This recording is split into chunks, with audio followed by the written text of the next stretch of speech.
welcome to my second proper live stream. The first one was a big success because lots of questions, lots of views, and it was amazing. I never imagined I'd get so many questions. But I think I'll do a shorter one this time. This is a sad day. It's a funeral of the Queen Elizabeth, and a rainy day here in St. Petersburg. And I want to remind you that before the Queen became the Queen, she was almost for 10 years. She was the president of the Royal College of Music in London. So she really cared about music, and this is about music education, and this is what I'm going to talk today. So I think the Queen would approve. So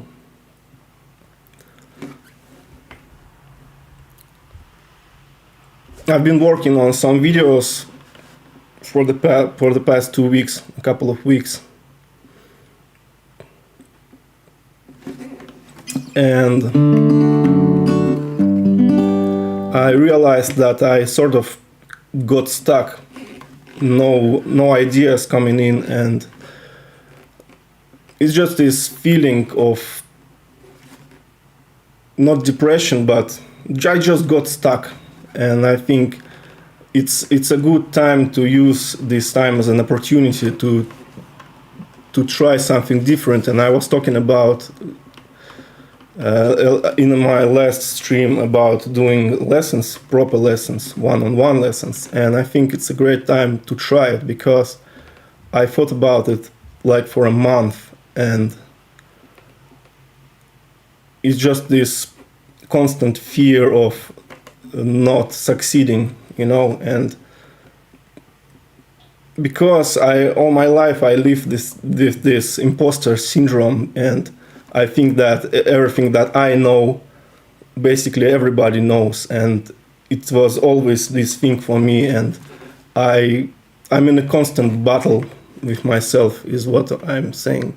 And so it was a big decision for me to jump into this train, and I want to talk a little bit about that. So I made this page on MK Songbook website. It's right here.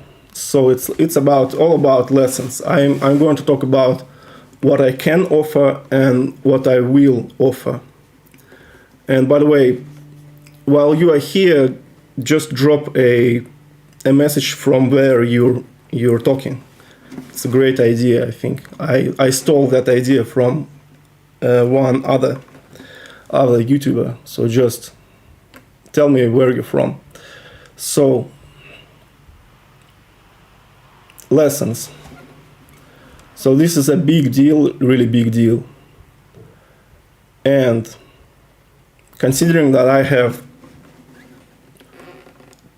20,000 subscribers, I think it's safe to say that I'll get some requests, and I thought about it for a while. Really for a while. And since it will be so hard to do one-on-one lessons all the time, because all my audience is all over the world, and sorry I'm talking like this because I'm just nervous, and all my audience is all over the world, and syncing time zones is virtually impossible. Imagine one guy is +7 hours from me, another guy +5 hours from me, and so on. So it's kind of hard to do, but it's possible, and I will try to do it. And by the way, the link to this page is down here in the video, mksongbook.com lessons. So this is a form. It's a simple form, and it's one way to reach to me, and the better way is just to write me to my email. This email I have for 16 years now, and it's the best way to reach me. That's what I'm saying. And also there are a possibility of just doing a donation, of course. It's a first link, donationalerts.com. Is this thing. It's just like a donation, classic donation thing. So you really helped me with your donations a few months ago when I lost my job, and it was terrible, but you saved me. You literally saved me. So thank you for donations. It really helps. But what about videos? What about lessons? So I'll talk about custom videos now, because my idea is like this. I have this arrangement here where I can talk about stuff with my guitar, and I don't need to drive to my studio and record these standard videos of mine, which can take 12 hours to make or so. And I don't need to drive there. I just can record something, research something, and record something right here just to answer your question. So you ask me a question, and I'll come up with a video answer. And so it may be a chords or some guitar technique or something like that. Almost anything really. So it's like a video answer. And if that comes transcriptions, because I want to help people learn music that they want to learn. And transcription is a really great idea, because I love transcribing music, and I want to talk about that a little bit. So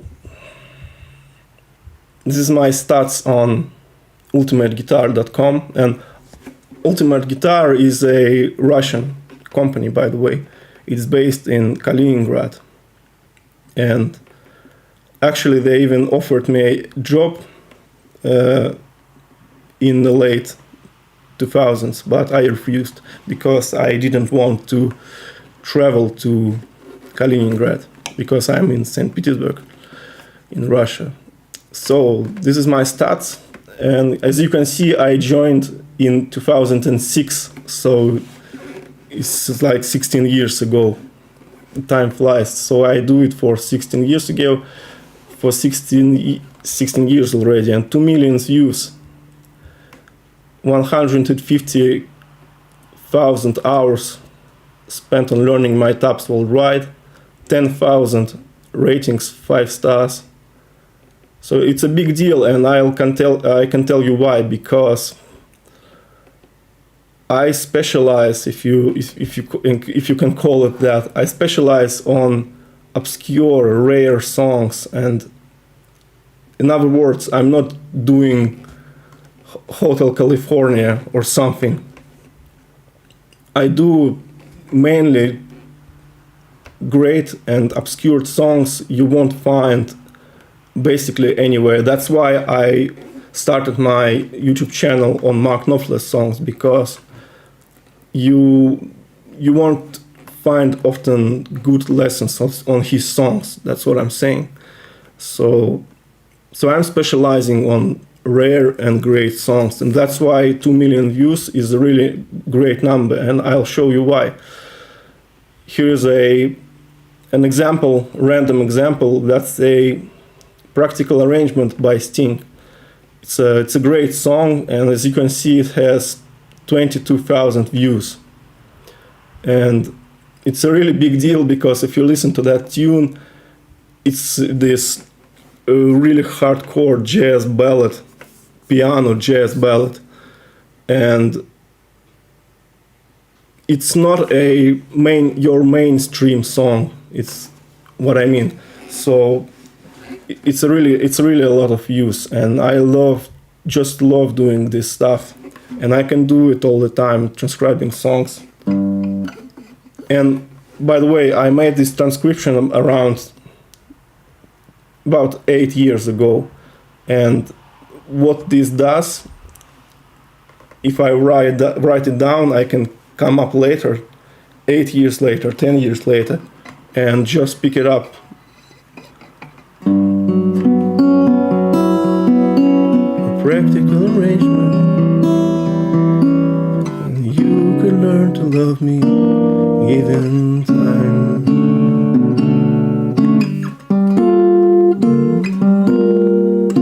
I'm a promise in the moon, I'm a promise in the rainbow, just a practical solution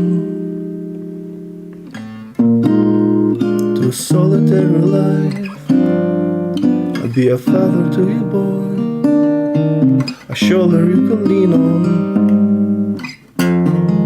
How bad could it be to be my wife? If one roof above our heads, and one house to return to,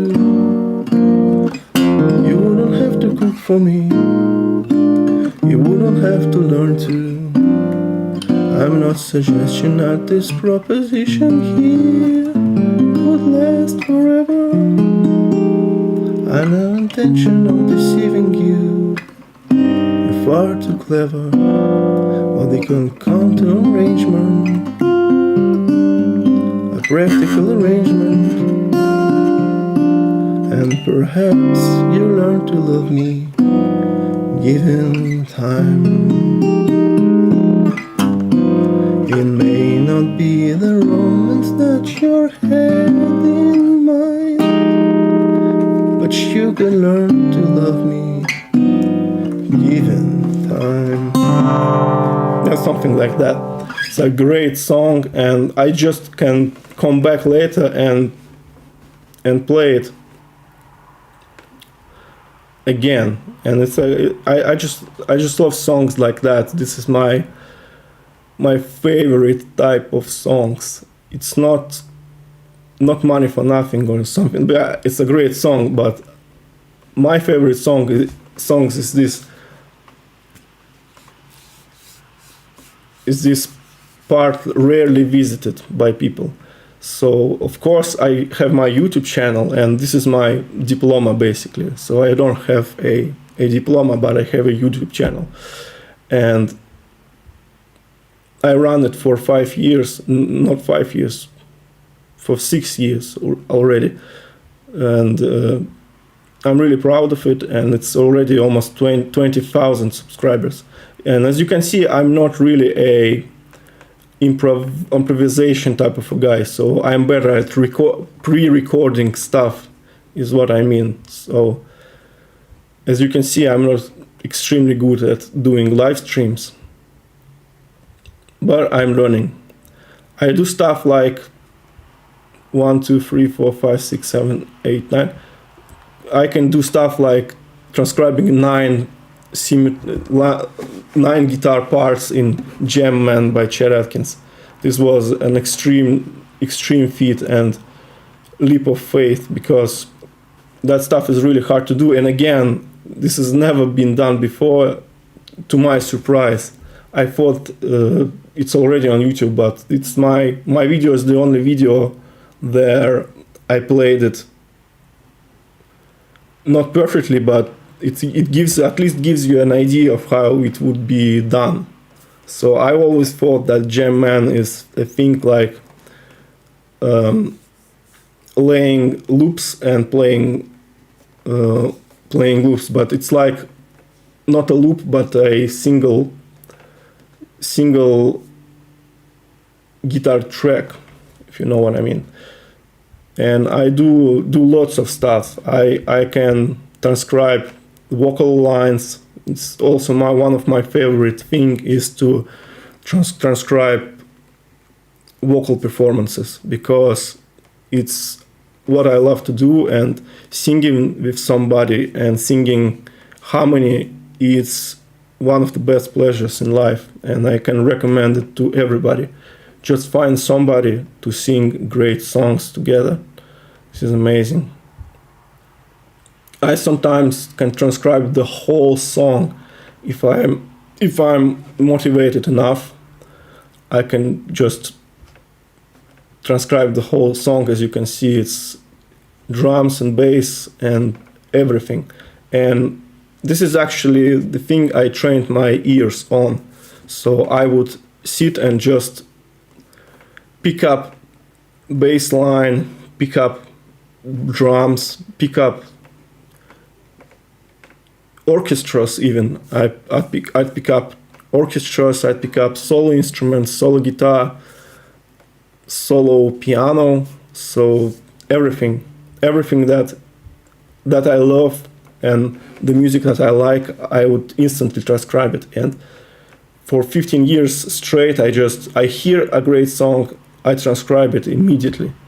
And this was a great video. This is Chet Atkins and Knopfler duet, the instrumental medley tribute, by the way, played on Princess Trust concert, as I remember. And it's I'll See You in My Dreams and Imagine.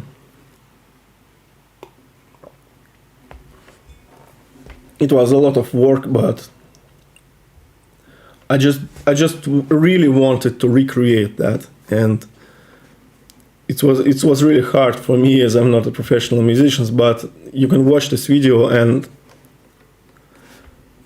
it's really important for me. And of course I have my popular videos on Knopfler. Here is the Money for Nothing one. Of course I'd realized that this video will be popular, but I made a lot of mistakes there, so I can recreate all my videos basically because they're full of mistakes. But people seem to love it. 5,000 likes.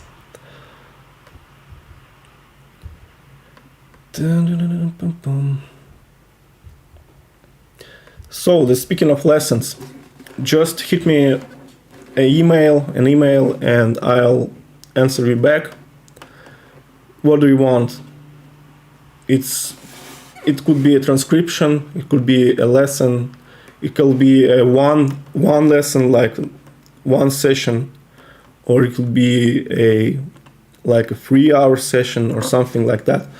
And speaking of pricing, that's another thing I need to learn. So I'm just starting this thing right now. So I've done research and I discovered that a great price for guitar lesson, one-on-one lesson, is anything between $30 to $50 an hour, and I settled on 40 just because I'm a beginner basically. And but this is not a final price. It can go down and it can go up depending on the amount of requests, depending on my availability, depending on all this stuff. And this is where custom videos comes in, because with custom video I have more time and I have more time to prepare and that. About level. And by the way, with transcriptions, it's also hard to put a price tag on. And by the way, I wrote here a great line. I work up to a standard and not down to a price. And this is really true. As I said in my previous live stream, I really engage to conversations. I really engage to working with people. So I'm really not that type of a guy, of a teacher to constantly looking at the watch, like when then this will end. What I mean. That's why I don't think I will be able to take more than probably two lessons a day, and that's another limitation. And that's another thing why custom video will be could be a great idea. That's what I'm saying. Donation. level, about your level of playing, that's a question. I think it's pretty obvious that I'm not a kind of guy who is really a teacher for a complete beginner. I mean, just picking up a guitar, because I think it's not because my playing is so great, but because I think it's a better idea to find a local teacher to teach you beginner stuff, because a lot of it is simply just holding the instrument correctly. And by holding an instrument correctly, I mean applying the force correctly. And this means that I can't touch your hand through the video, and I need to do that in order to teach a beginner. And I taught beginners in my life, and I did it like locally. And it's really it's a very physical thing, and it applies on every instrument actually. And on every musical instrument, it's the most important thing is this physical freedom that you have. And in other words, you must be relaxed in order to play music. And this, I don't know how I can teach how to relax through the video, but I can teach a lot of other stuff, basically anything from beginner and onwards. I'll read a couple of questions. Spain, Germany. Hello everybody.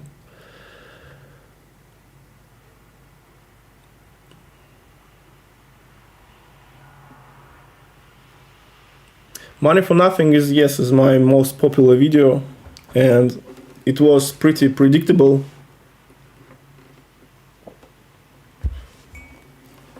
I already have 10 videos with more than 100 views, so if you combine these 10 videos, it would be 1 million views. But of course, I never cared about numbers. If I would care about numbers, I would probably say in every video, like, subscribe to my channel and please leave a like or something. And I just done it as a hobby basically, but now I'm leaning more towards working on it a little bit. And I'm not saying that I'm gonna switch to it completely. Of course, it's my way to deal with these hard times, really. And I hopefully to give something back to my audience. And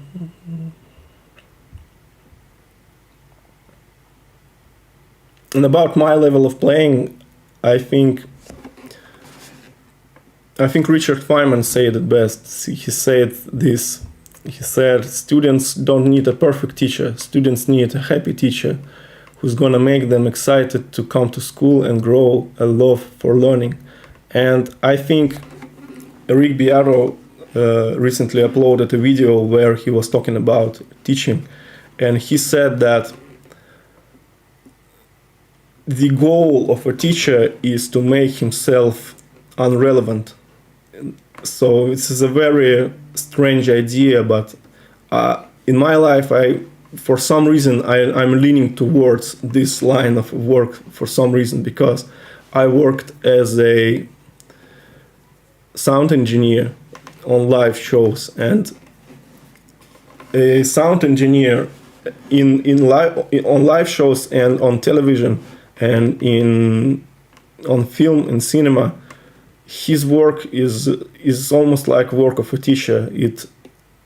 He needs to make himself irrelevant, so people won't notice it. The best sound design, the best editing in a movie is the editing that you won't notice. And the same with teaching. So I'm not here to milk students for money or something. My goal is to teach the things I can do, and the thing I can do is to learn my favorite songs and play guitar freely and just enjoy it as a hobby. And I'm not extremely good at theory, and that's my thing, because I have a really practical approach. I just showed a song practical arrangement, but my approach to teaching and my approach to learning is extremely practical. For instance, even with English, I know basically no theory. I don't know English theory. I just use it as a tool. I just use it as a language, just by ear. And same thing with music. I just learn song by song by song by song by song. It's one song at a time. In this song, song, Machine Gun. So I learned so many songs in my life that at one point I just learned so many songs that I thought I just want to share that. I'm just so happy with these songs that I just want to share it. And then I started, when I realized that there are not so many lessons on Knopfler songs, I jumped in that train and run with it basically. And this is how I learn. I learn by practicing, by learning songs, as many songs as possible, and singing songs also. Because I'm not a great singer, and as you can tell by my Sting impersonation, but I'm not a great singer, but I love songs, and you don't need to be a great singer in order to love songs, and you don't need to be a great guitar player either to love songs.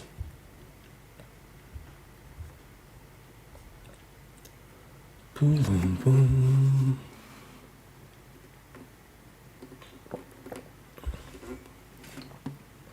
Yeah, I hope that would. I hope to make it work somehow, and I know it's hard. It's always hard to learn something new, and this is a completely new territory for me. You can't imagine how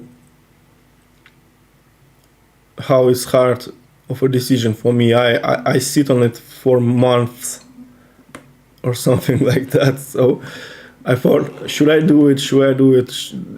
No, I don't qualify it for doing this or something like that. But the thing is, if you never try it, you'll never know. So it's just like that. You just need to try sometimes. Same thing with some of my videos. I thought I'll never do a Sultans of Swing video, but I just went and played the whole thing just like that. And sometimes you just need to do what you need to do. And I think what I need to do is to do some teaching, at least try to do some teaching, at least try.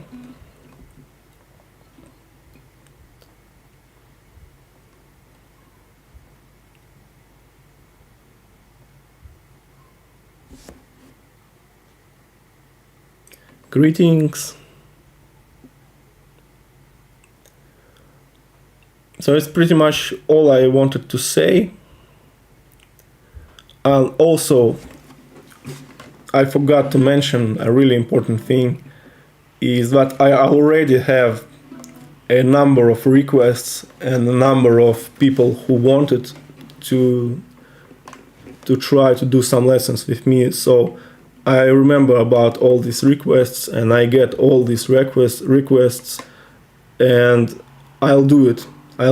And don't worry, I remember about all of them, and Yakety X and everything in between.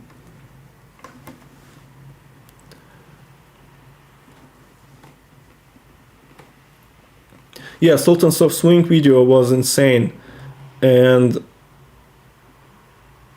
the story of making it is also insane, because in the beginning of August I set and thought it's Mark Knopfler's birthday coming, and I thought, wait a minute, I probably should do something, and I thought, what about recording sultans? And the sultans, I'll make a whole video about sultans soon. I work on the sultans video, I work on a couple of other videos, and they all big videos like this, Sultans of Swing and others. And that's also because that's also why I got stuck, because I chose these big songs, and sometimes you really need to go with the big ones. And so I had really a week to prepare for the Sultans video, and believe it or not, I never played Sultans of Swing in my life, because I just thought that this song is so overplayed, so that I don't need to play Sultans. And revelation came to me. I just went on YouTube and typed Sultans of Swing cover and stuff like that, and I was amazed. I was shocked that people play it so differently. And at that moment I realized that I probably have something in my playing that people like, because I watched the Sultans performances of Sultans of Swing by others, and I thought that I can also do that and do it more interesting or something like that. And I just went in a couple of days and learned it, and just learned it all, played it all the time. And I played it so much that my fingers just got destroyed, and in that week, 4 days, I was just recovering from playing too much, and I just recorded it and went on holiday immediately after that. So it was a really quick thing, and I as always I made a lot of mistakes, and I talk about it in my Sultans of Swing video. So but it was really cool, because from that moment I realized that I can make basically any video about any song.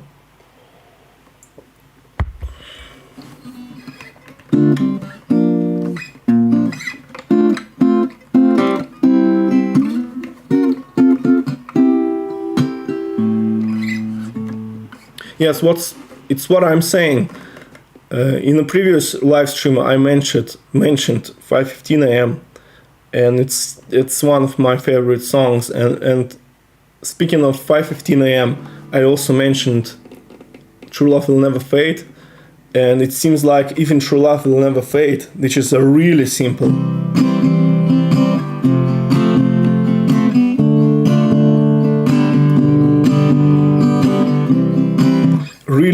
strumming song, and still people even have trouble with playing that, and that was another revelation to me. And I get revelations all the time, and especially the Sultans of Swing, it hit me really hard. There are some videos on YouTube with Sultans with millions of views, and I thought about I also can do it basically, and I also have a lot to say about it, and I also have a voice, and I realized that I actually can sound different from these great guitar players, professional guitar players, and it was really cool. If people can't play strumming songs like True Love Will Never Fade, I don't know about Marble Town, because Marble Town is a hardcore finger-picking piece.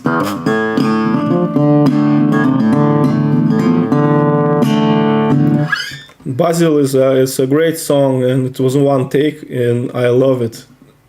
I love it very much. It's a perfect song for a big guitar like Gibson Advanced Jumbo, for a dreadnought guitar, especially with new strings. I think I said that in the video actually. You see, the immediate thoughts I have about the song, I transfer it in my videos, because it's like this. It's the dreadnought guitar, new strings, and a minor chord.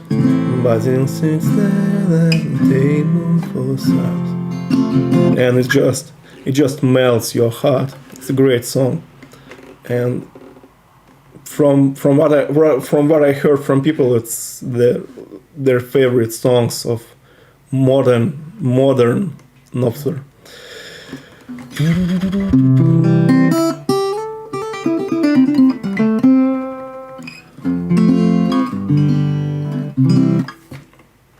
And again, if you want to learn a song, not a Mark Knopfler song, because obviously Mark wrote hundreds of great songs, and my channel is all about Mark Knopfler music, Mark Knopfler songs, his solos, everything between. But I always wanted to cover more songs on my channel, and it was really hard for me because I have limited time and I really not sure what song I can take. And if you want to learn some song, it may end up on my channel as well, because if I find it super interesting, like the Fleet Foxes song I did on my channel, or even this John Mayer thing, I just did that because everybody's doing it, and I just wanted to try how to play it. The Neon, and I know John Mayer on his live shows was joking about everybody trying to play that, and at the end of the performance he said something like, "Please subscribe to my channel," or something like that, and dropped the mic. So it was his answer to all these videos. But I just wanted to know how to play this John Mayer song, and I'll never play it again after this video, so I just wanted to try it, to play it, see that I can to do it really, and just forget about it. And as you can see with this John Mayer song,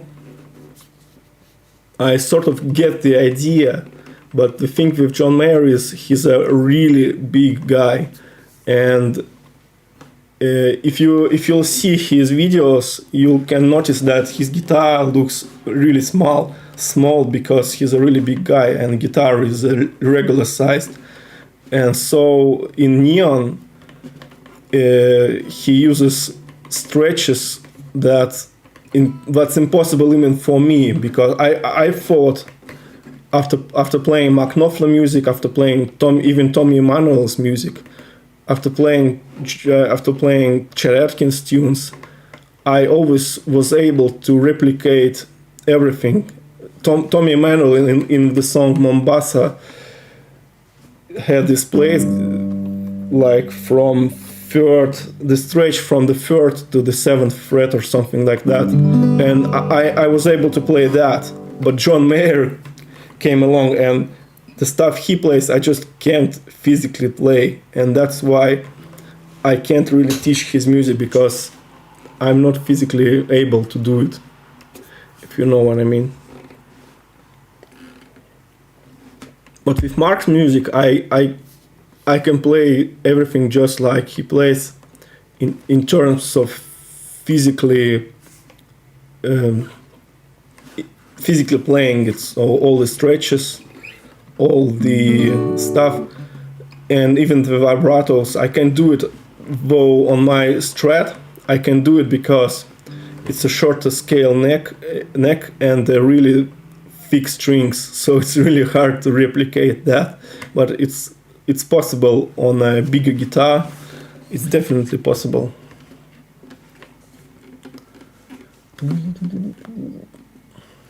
Yeah, I can't mention True Love Will Never Fade enough, because for me, as I said already, for me, as for a guy who suffers from the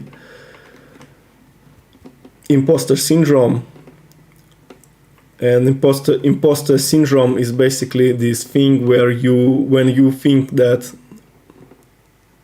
what you are doing is basically not worthless, but it's like a norm. It's a norm, and everybody could do that, and it's not true. And as I said, I try to battle that. And speaking of True Love Will Never Fade, of course, for me, True Love Will Never Fade is a simple strumming song, and there's nothing to it except for some strumming. But as you said in the chat, it's full of tiny little things, and it's hard for me to pinpoint these things, but you accumulate them as you go along.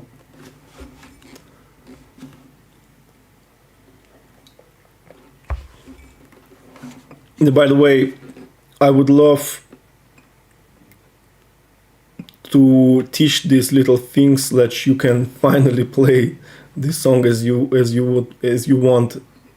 want it to play, because it's not a big deal. It's not a big deal.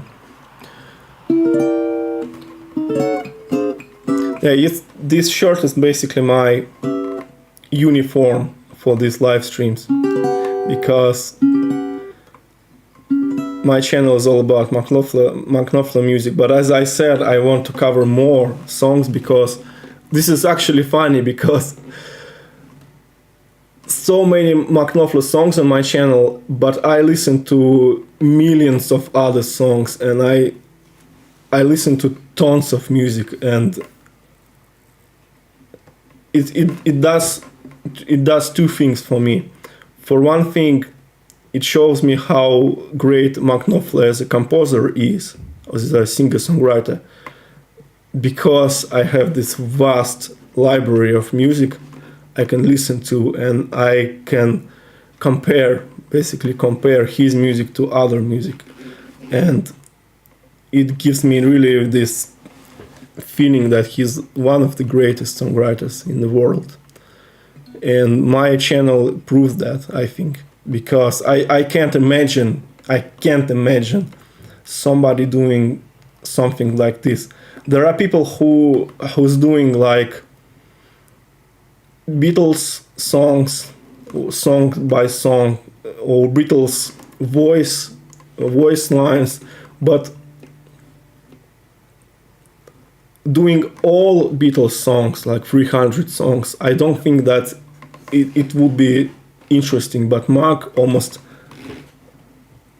he has almost no skippers at all, so his quality of songs is just on another level, even compared to the Beatles. And I learned almost all Beatles songs in my life. I have this book with a sheet music of every song of Beatles, and I learned almost all of them at some point, including bass lines, including everything. And I even bought a Hofner violin bass and learned Paul McCartney's bass lines. It's always very cool to try different instruments, and bass is really just 4 strings of a guitar. And I remember I learned the bass lines, Beatles bass lines, on the guitar, and I thought I can do it properly, and I just bought a bass and played Beatles bass lines on a Hofner bass, and it was a lot of fun. And again, it teach you a lot, and proves that my way of learning is really practical approach. Just learn song by song by song by song by song. I think I got too far with this, but with this thought. But I think generally speaking, there are two parts in music. This physical thing where when you need to physically learn how to play on instrument, and many people succeed with that. They play great, they play fast, and something and everything in between. And there is the second part of the puzzle. It's the soul that you put in music, and I think the physical part comes from learning as many songs as possible and never caring about mistakes, never caring about completion of it. Just learn as many songs as possible. Learn just the intro for Stairway to Heaven. Don't need to learn the whole thing. Learn as many songs as possible, and you put soul in it by listening to a lot of songs as possible. So it's a two-part process.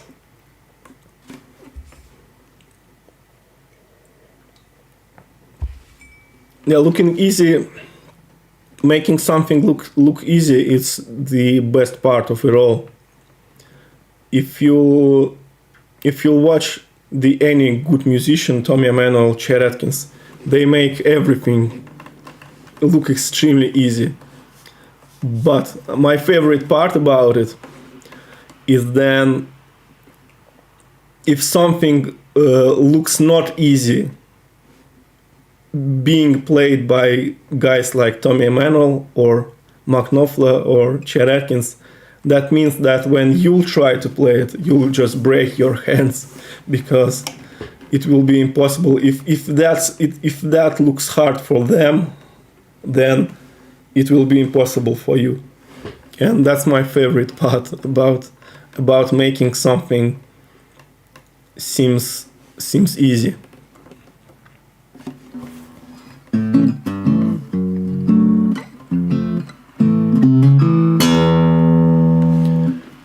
Tremolo picking. You're talking about things like,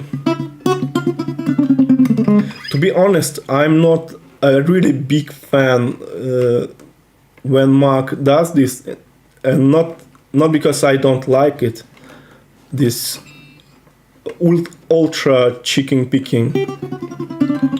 I think in one of the Sultans of Swing versions he starts the song like something like that, and I have trouble with that actually. I think it sounds so Knopfler that I just don't want to do that basically. It just, I don't know, it's like trying to repaint Mona Lisa. I don't want to do that. I think the studio version is perfect in the sense that all the licks in the studio version are extremely approachable, and everybody can play that. And the alchemy version is so filled with his presence and his feeling that it's certainly uncopyable, but I don't even know why you'd want to copy that. But of course, if you want, I can explain what happens in this thing, because it's not rocket science. And another thing about guitar playing, if somebody can play something, that means for me, that means that I can play it too. And this is a very important state of mind, because if you just think that these guitar players are out there on another planet, chances are you'll never play something as good as them. But they're human beings, and they also have limitations in their hands and everything like that. So if Tommy Emmanuel can play something, I definitely can play it too, with enough determination, of course.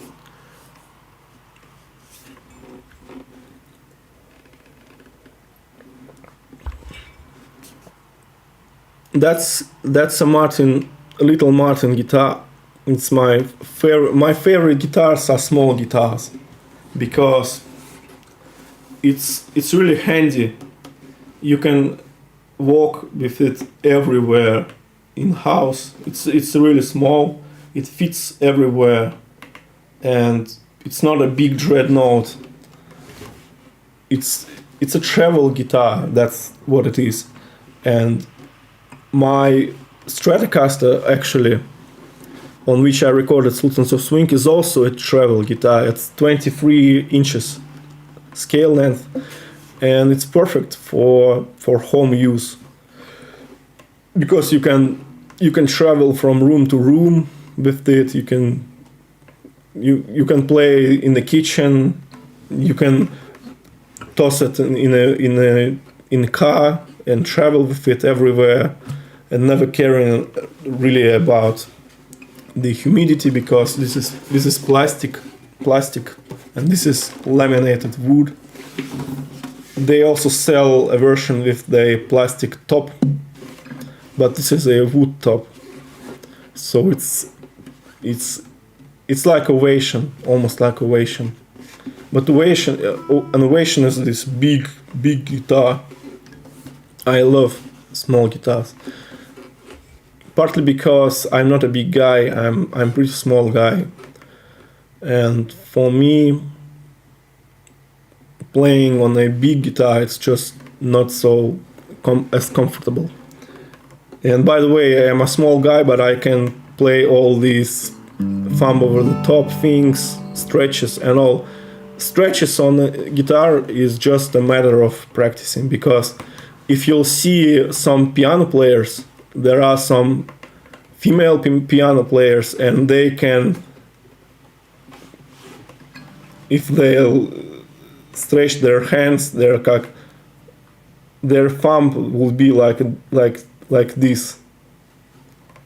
So it's a stretch like 40 centimeters. So it's just a matter of practicing. Except for John Mayer, because John Mayer is just too enormous of a guy, and that's one instance when no matter how hard I try, I can play Neon for an eternity, for years, and I'll never do that stretch that he's doing.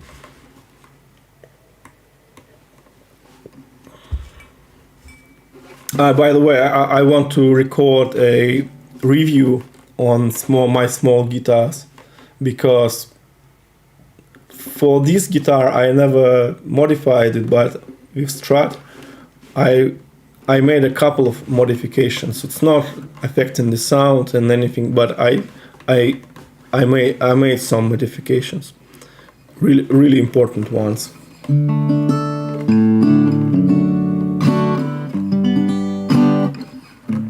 There are so many ideas for videos I just never get around to doing. I want to finish Shangri-La album. I just need to learn 2 songs to do that, and I already learned both of these songs. I just can't play Done Against Gun properly. And this Knopfler thing again comes back to me, because I just really can't play Done Against Gun. It's a hard song. Done Against Gun, it's impossibly hard song to play it right. To approximate it, it's really easy song.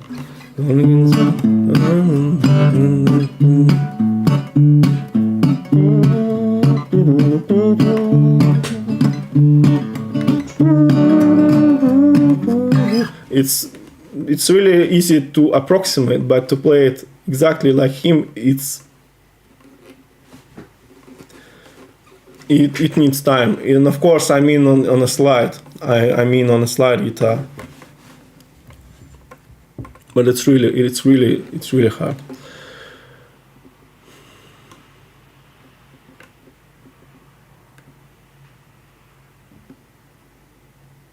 Chris Rea, I just yesterday I was listening to his songs, and it's a great songwriter. And actually, I know a Russian a Russian guy who's like his expertise is Chris 3, like mine is Knopfler. His expertise is Chris 3, and he knows a lot of stuff about Chris 3, and he's of course a great musician, and I think he could be inspired. Why not? He's very distinctive. For some reason, for some mysterious reason, Chris 3 is extremely popular in Russia, and I think Chris 3 probably more famous in Russia than he famous in the UK, because if you watch some of his videos, Russian comments all over the place, and that's really a mystery to me, why Chris 3 is so massively popular in Russia, because his music is so similar to Mark, but Mark is not so popular in Russia as Chris 3.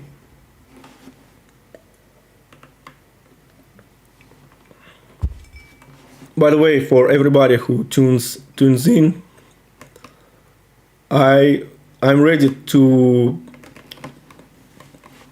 for you to commission me to do guitar lessons or transcriptions or anything in between. Information is on the screen.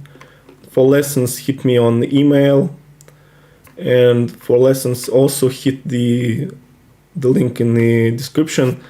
It's basically my way to give something back to my audience. I want to try more of the actual teaching, and also just to know my audience better, just to talk with my audience, because I just want to talk with you guys.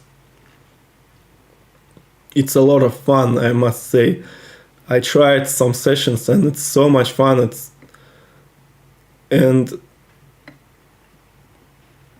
Golden Heart, I think I already did Golden Heart. Or you mean the electric guitar part?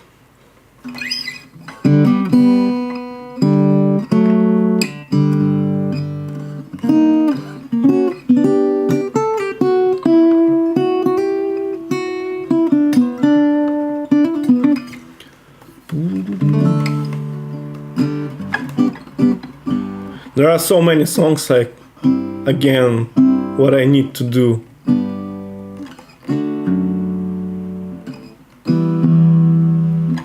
They are great idea to do electric guitar part, because because you can feel in the recording that it was done in one take and live, most importantly, because I'm a really big fan of this idea of doing something live as opposed to multi-track something, because especially for me, because I have a terrible rhythm, and if I multi-track something, I just go all over the place, and it really shows the lack of musicianship in my playing. Badges, posters, stickers, and t-shirts. I thought about it. I think it's something like, I remember it having a simple jazzy, something like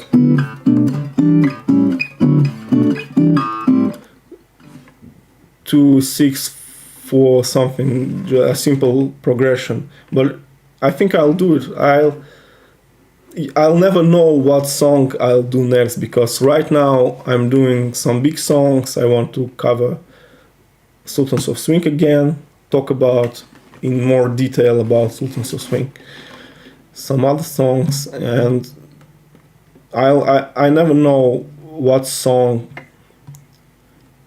I'll cover next, and it's a lot of inspiration in that, because often I just think of something or stumble upon something, and I'll, like Seattle.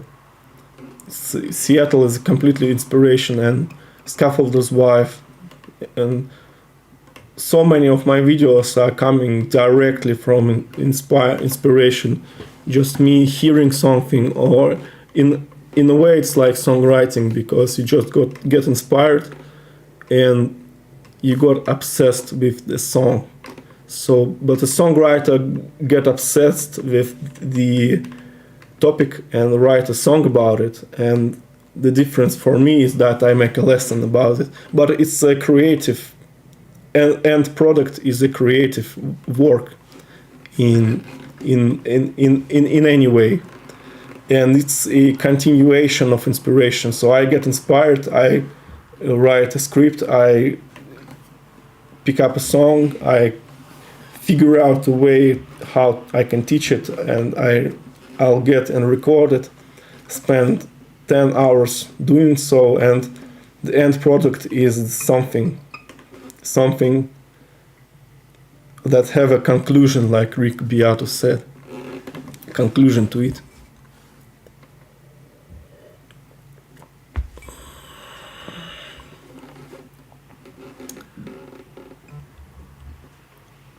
Yeah, I did some sessions with people, and again, it's hard for me, but I'm learning just as you.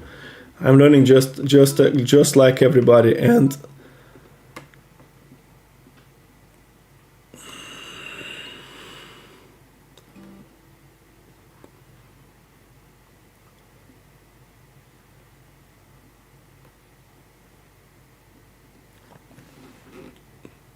live or recording stage fright is a norm. Everybody feels stage fright, and I remember on my first live shows, the complete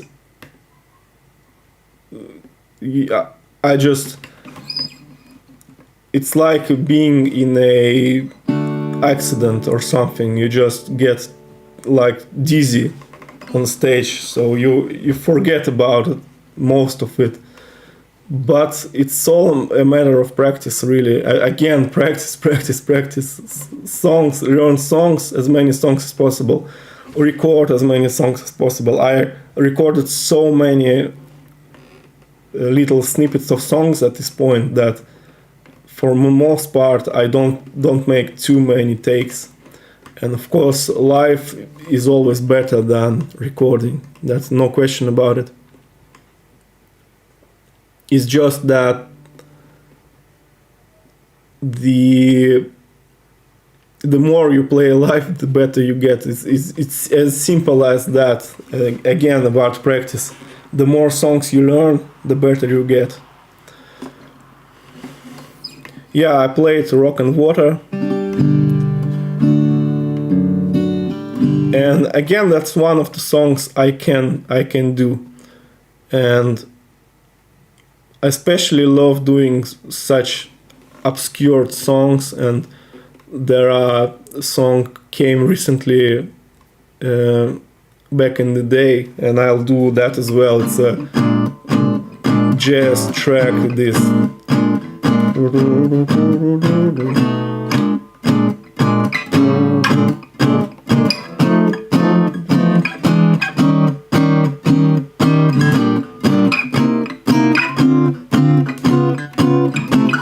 And it's an interesting piece, I got to say.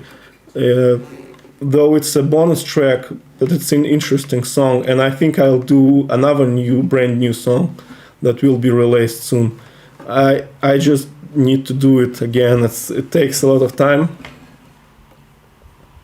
And with Rocks and Water, the trouble is that same thing applies to the way it always starts from Local Hero soundtrack.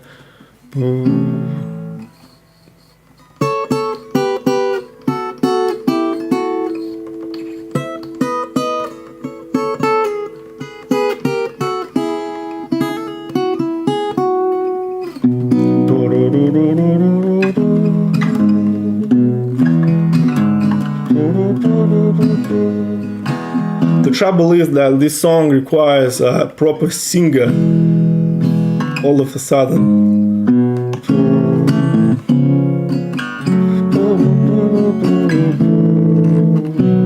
the way it always starts. Beating of my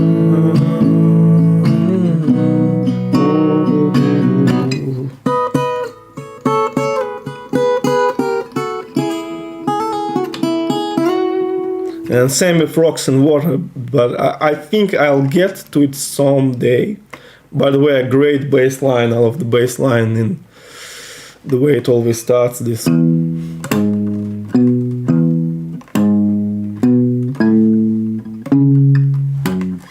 really great song, and especially this part that it gets bigger. And again, talking about Mark, I can talk forever about Mark Knopfler's songs. Every song you take is just perfect.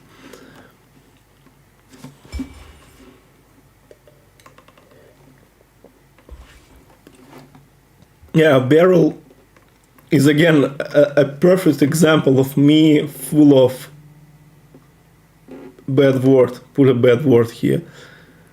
I just think that Barrel is so simple and it just never need me to explain it to people. No, same with Sultans of Swing, like it's everywhere, and it's the Barrel basically is Sultans of Swing of solo Mark Knopfler career.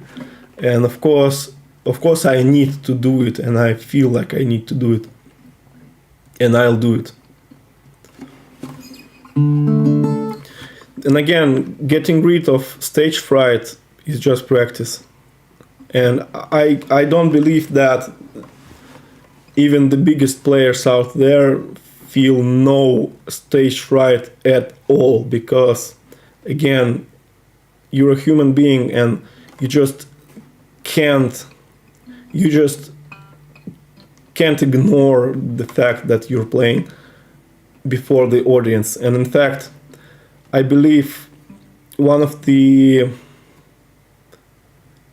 guys who invented the audio recording, I can't remember the name, and I don't know, it Bing Crosby or something like that. I don't remember correctly, but when they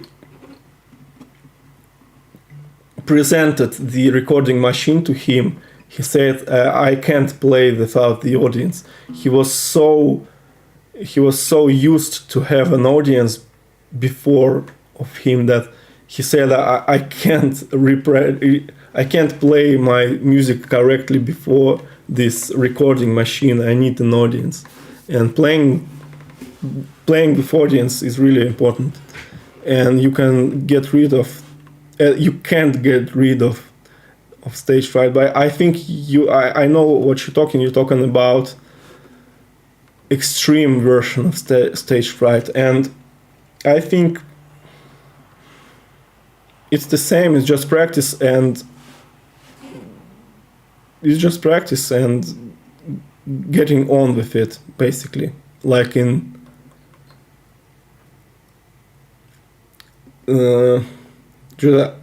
I have, as you can see, I have a live stream fright right now because I forget anything I wanted to say. And get on with it is a phrase from the British comedy.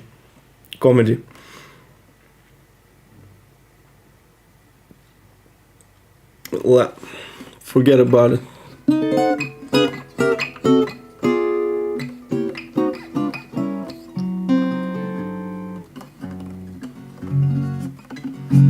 Going Home on the night version. Oh yes, I actually work on Going Home. And by the way, speaking of Going Home, please tell me what you want to hear about Going Home, because I really want to make a video about Local Hero in general and Going Home theme.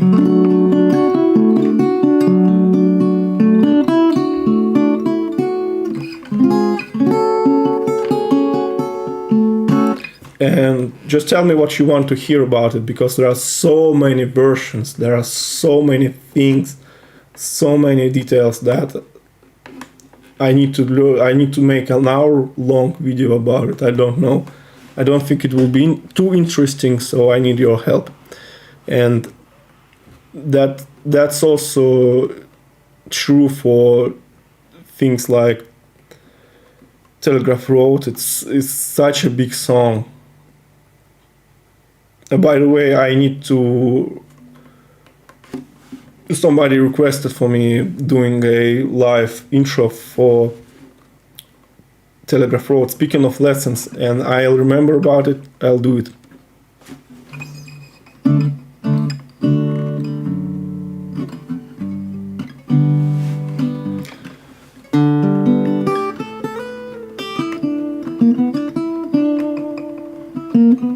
About ear training, I believe that music is this thing that everybody can learn. Don't matter how you think you bad at music, because you can be really bad at music. But I think somebody said that if you have a heartbeat, then you can learn music, because heartbeat is rhythm. It's a rhythm, so you have a rhythm built in you already. So it's your job to embrace it and learn it. And it's just, again, this physical thing. And my ears were, when I was a kid, I don't have a musical family or something like that, and my ears were extremely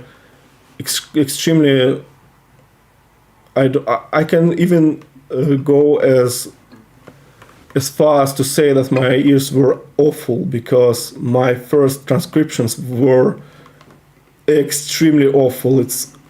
Everything was wrong. Everything was. I had a little talent in music and no really great talents, and not a great ear, is what I mean. And so everything I just trained it. I don't have a perfect pitch. I don't have, as I said, I don't know a lot of music theory. I just know the basics, and I just learned it from practice, simply from practice.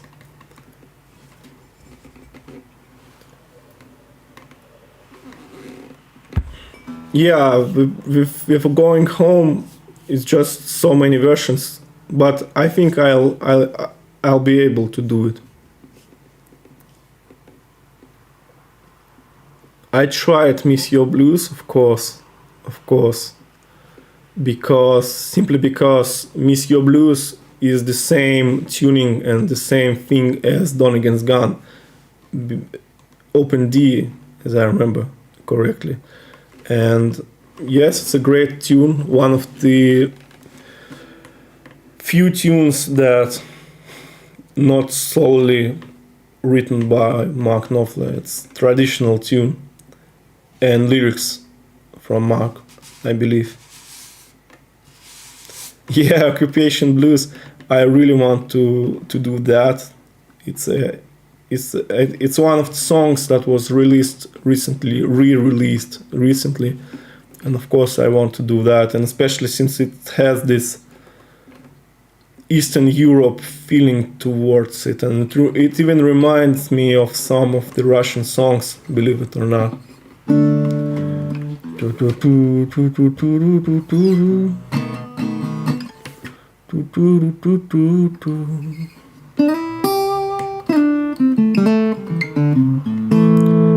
gas and TV, before we all had cars.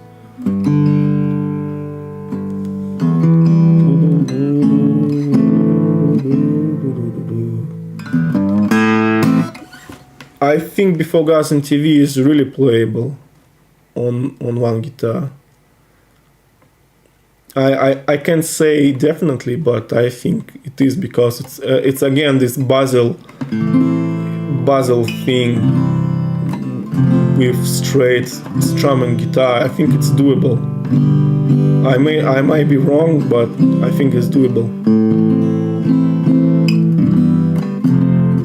And again, it's one of the songs I need to do. And I think I tried to play before Gas and TV in the tab book, official tab book.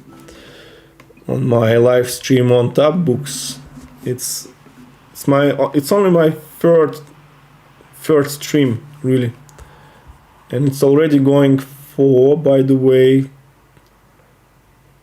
1 hour and 20 minutes.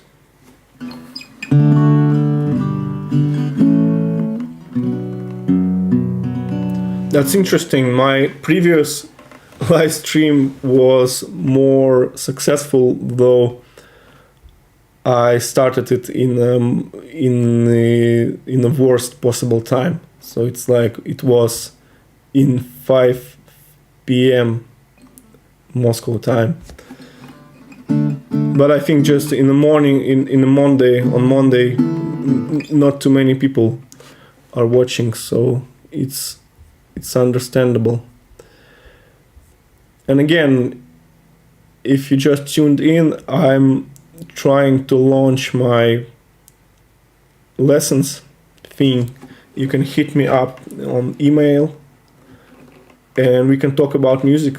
We can talk about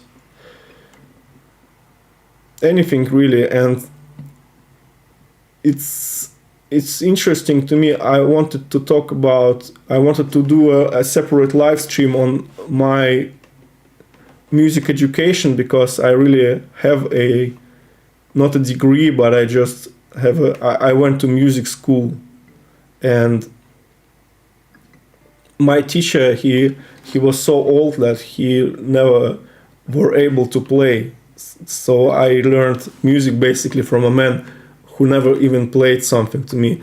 And that's my point towards that I'm not a really master guitar player. I may not be a great guitar player, but I think there are too many things into music besides simply physical activity that needs working, and that means that it's more like a psychology lesson, more like a music lesson. So I can talk about psychology of music more, and love to talk about psychology of music more than just physical thing. But physical thing is really important, no doubt about it.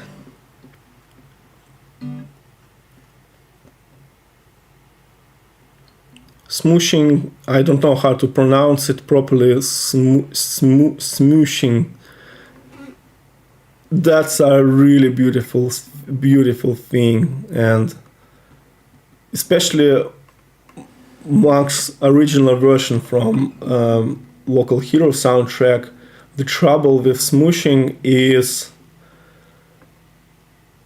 the trouble with this song is that Mark laid down so many guitar tracks that they are basically merged into one another, and so it's basically, no matter what good of a ear you have, it's probably impossible to replicate it, because it's just too many tracks and they're just too similar to one another. But it's playable, of course, not like Mark Knopfler played it, but it's playable. And of course I can do video on that as well, because it's still a song, instrumental piece. It's still an instrumental piece with chords and melody. I think I even started to pick it up, but I just gave up because of the reasons I listed, because it just doesn't make sense, and I don't want to spend a year trying to pick up one tune. I just want to go forward.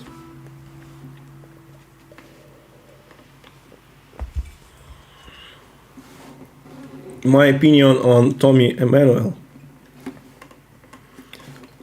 It's one of my favorite musicians, and speaking of musical psychology, he's one of the best musical teachers out there when it comes to feelings, when it comes to putting soul into playing, because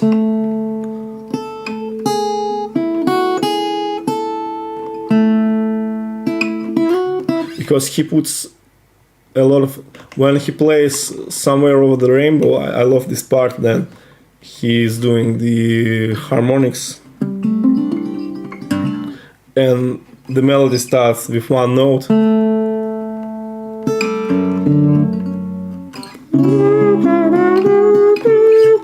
it's just one note, and it just hits you.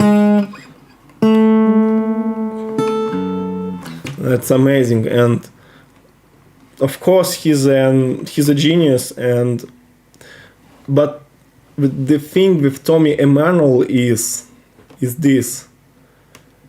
that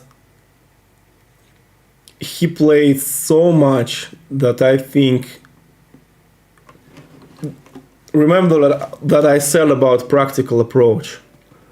The Tommy Emmanuel is the perfect example of this approach, because this is the guy who played forever on guitar forever. He played so much that he changed the shape of his fingers.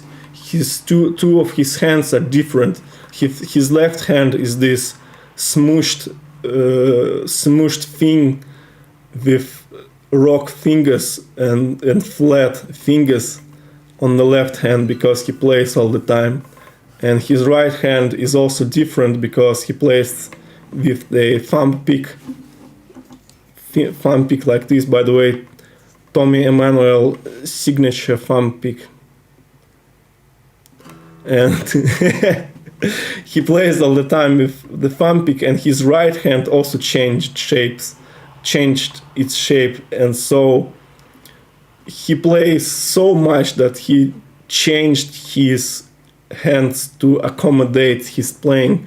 So not only he's a genius, but he's also a genius when it comes to dedication to the instrument and his craft, because he still does like 300 shows a year.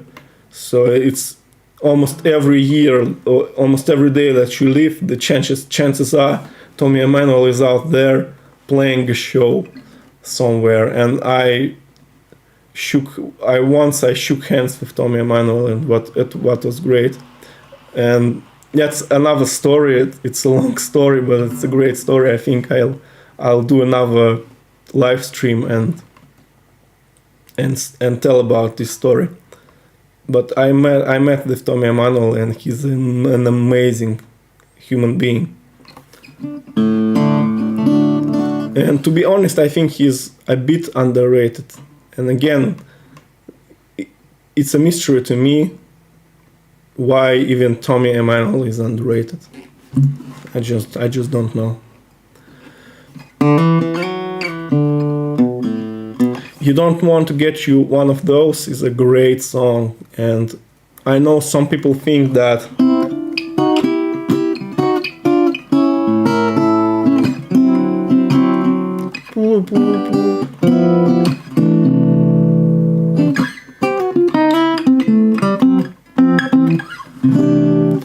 it's a great song, and I know some people say that it's not a Mark Knopfler level of the song, but I recommend you checking out. I don't know how you can search it, but search for live versions of Tommy Emmanuel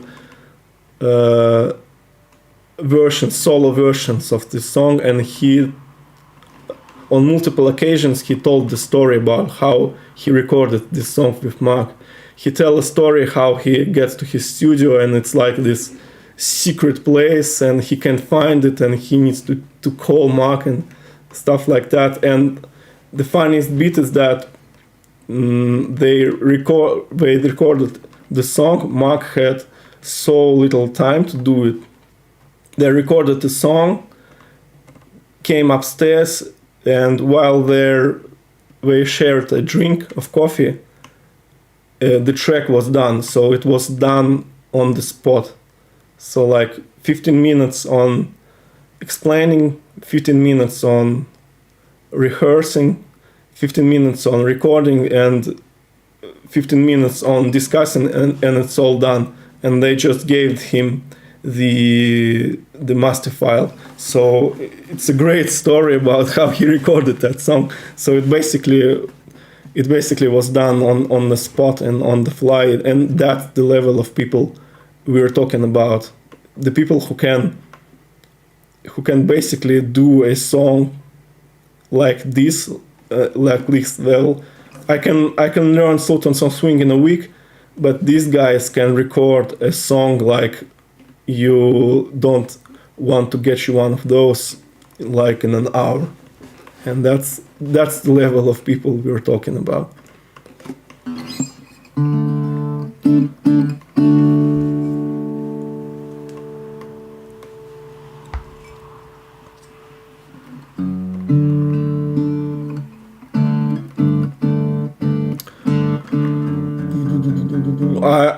I think I'll just find this version. I'll just find this version of the song where Tommy Emmanuel tells this story, because I think it's just hilarious the way he just talk about this, and I just feel like Tommy Emmanuel is just another fan of Mark Knopfler. You can clearly tell that, and I know his brother, who passed away. He was a great big fan of Mark Knopfler, and also a great guitar player, but even more underrated than his brother, small brother. On Fender, I use extremely thick strings. I don't know why. I would probably get away with using 10s. Probably, and I would probably be able to properly do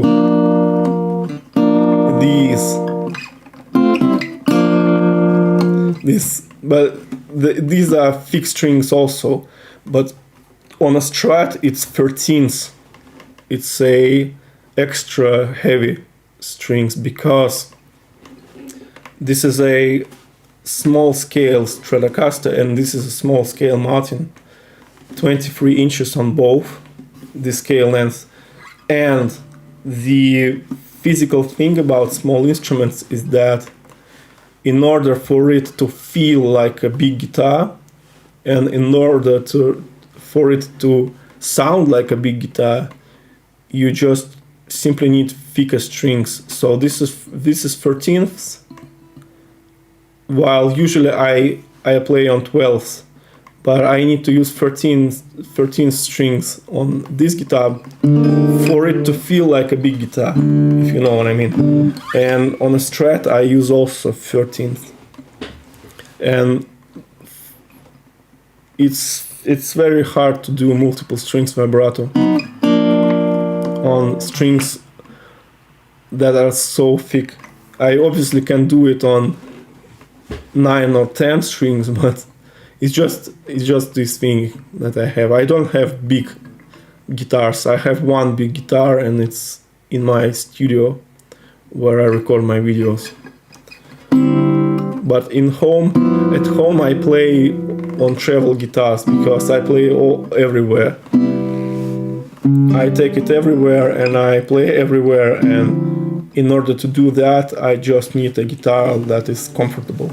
That is what is small and that you can play everywhere. You can play on this guitar. You can play virtually everywhere. In a car, it fits even in the like you can play in the back seat of a car. Try to play in the back seat of a car with a Gibson G45 or something like that, or Martin D28.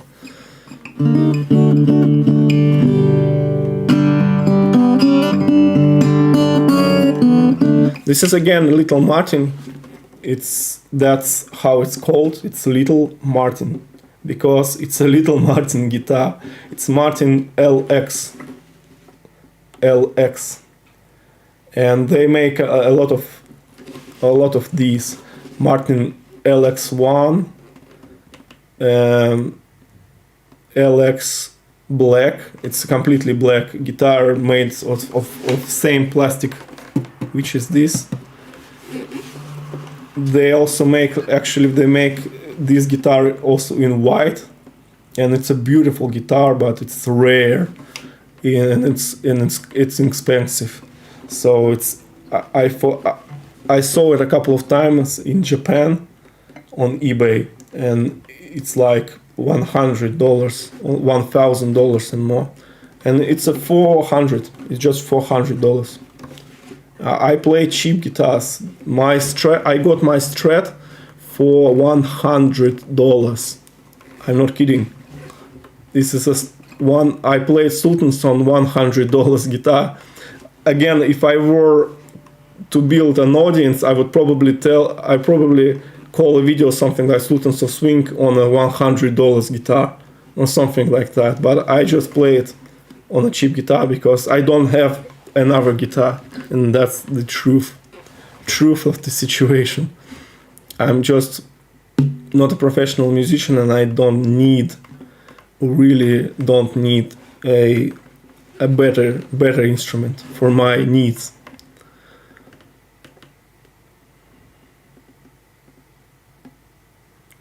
On my Gibson Advanced Jumbo, I used 12 strings, and I tried all strings brands. And even on my videos, you can hear actually multiple strings brands. I used Ernie Ball, I used D'Addario, I used Martin strings, and my favorite strings right now is D'Addario XT. That's how it's called. And I play both on my Strat and on my Gibson. It's D'Addario XT. And these new D'Addario strings, all their new strings, XT, New York XT, and these new expensive white strings are also great. I love D'Addario. I'm a big fan. And Mark actually endorses D'Addario, if you don't know. If you go to their website, he says that he's like, and even in the tour box, and even in the album booklets of Mark, you can sometimes like see Mark uses D'Addario strings.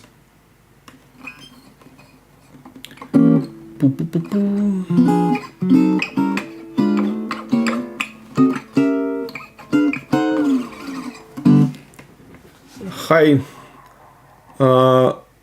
this is called cradle capo or cradle capo, and this is basically the most expensive capo in existence. And what it does is, for one thing, it can be stored up there, because you can store a regular capo up here on the headstock. Usually this is used by folk players. You can often find it on Martins, on folk guitars. But what it does is, for me, what it does is that on this particular instrument, it's hard to get a proper pressure from a regular capo, and I need to twist this knob all the time. And I just went out and bought this cradle capo, and this is, by the way, again D'Addario cradle capo, and it just, the thing about this particular capo is that you can put just a little bit of pressure on strings, just enough to make it work, and that it's almost doesn't affect the intonation. This is the big problem with regular capo like this. If I'll try to put it right now, I think it would be out of tune. But with this thing, it's much better because I can tune in the exact amount and fast of how much pressure I want. So it's very, for this particular guitar, it's very handy because a shorter scale, generally speaking, is a nightmare to keep in tune. I once had this color U-bass, little ukulele basses, and for some reason I tried to go with a fretless version, and it was a big mistake because you can imagine a bass in a ukulele body. It means that, and fretless. It means that you need to be like a microscopically precise with fingerings, and or else you immediately go too sharp or too flat. So it's impossible to play this thing in tune. So I sold it. But again, with shorter scales, the thing is, you just need to be extremely precise with intonation, and this cradle capo really helps to achieve this precision. And I just love that I can store it here on the neck because it's just handy. It's always here, and especially with Mark's music, he uses the capo all the time, and it's actually even funny because you look at his songbook and almost every song uses capo at some point, and some songs like Postcards from Paraguay even uses capo for rhythm and for the solo on 6th fret and on the 1st fret. So sometimes it's even multiple capos. So it's ridiculous, and you just need to invest in a good capo. This is a shub capo. You can't see because I turned off the autofocus.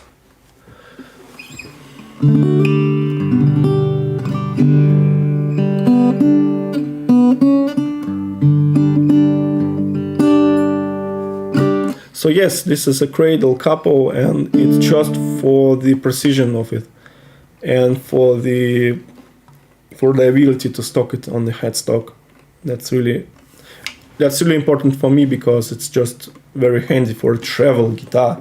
Again, I don't need to worry about keeping this all the time with me.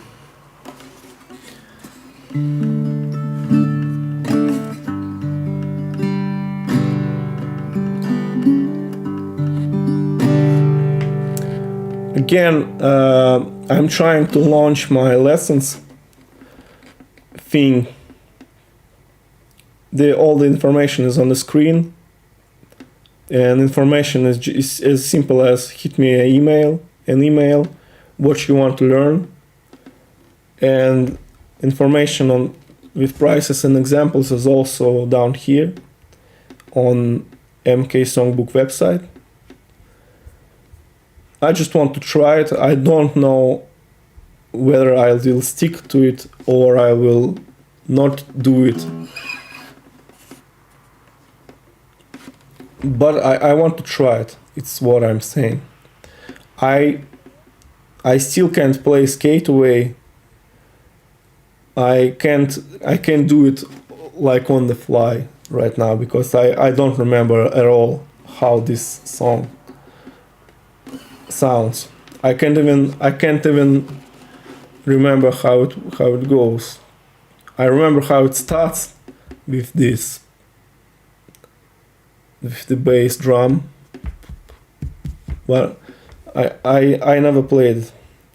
In my previous live stream I explained why I have so many troubles with this song, simply because in a couple of places it's so hard to play it good on one instrument that I just, for now, I gave up with this song.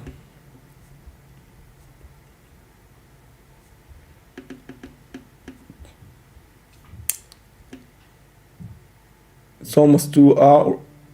2 hours. For how long? I never played Calling Elvis yet. And it's also a really challenging tune, because how you gonna approach it on one guitar, I really don't know.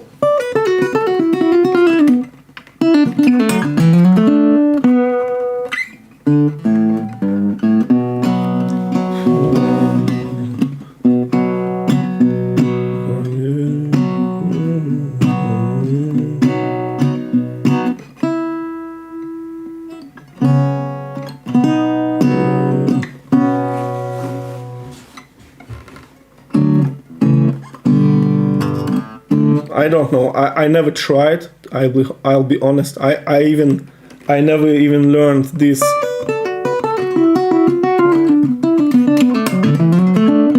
I never even learned this thing. I just play it on the spot how I remember it. I'll be honest. So I never tried to play this song yet. I just don't think that it will sound great on one guitar, but I will try. Eventually I will try every song. It's that it is. I never met Mark, and I don't think I really wanted, to be honest. And these questions I get a lot, obviously, because his team posted my video on his social media and all, but you just need to know the type of person he is. He just doesn't care about meeting some guy from Russia, you know. It's just not on his radar, I think. And if I would be him, I would not want to meet me, if you know what I mean. So I don't think it will happen, and I'm happy about that, because I never really was this obsessive kind of a fan,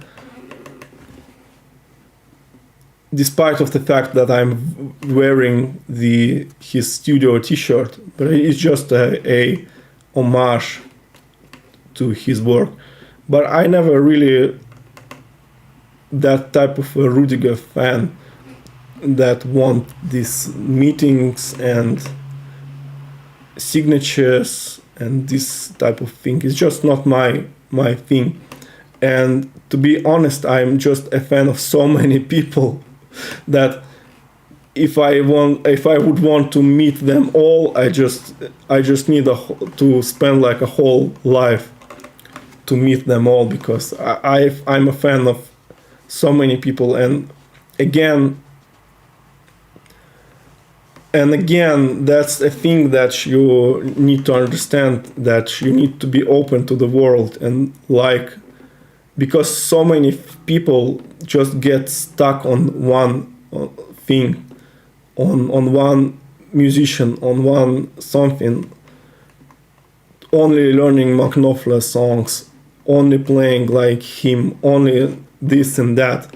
The truth is that me personally, I'm a big fan of people from all walk of lives.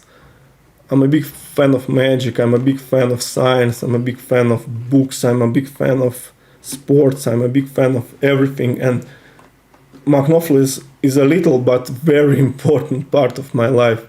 And so, yes, never meet your heroes. That's right. I would want to, if it will happen at some point, but I don't think it will happen, and I don't think that, especially right now when everybody hates Russia, and hopefully I at least give this bridge between Russia and the world, that not everybody here is out of their mind. And I'm actually speaking from the heart of Russia, from St. Petersburg. This is the place that were a capital of Russia for 200 years. And so the Moscow even never was a capital for so long. It's St. Petersburg is the place. And so I'm speaking from the very heart of it. By the way, I went just to 3 shows when Mark visited Russia the second time in 2005, and this was the show I actually realized who he is, because I never knew who he is. And when I went again, and again, he played both in Moscow and St. Petersburg, and I went only to St. Petersburg, because if I were a bigger fan, I would probably visit both Moscow and St. Petersburg dates, right? But I only visited St. Petersburg because I'm just not this much obsessive a fan. I just visited one show and okay. And then 3 years later, in 2008, I visited it again in St. Petersburg. And the next time came 11 years later, in 2019, in Lisbon, in this place right here.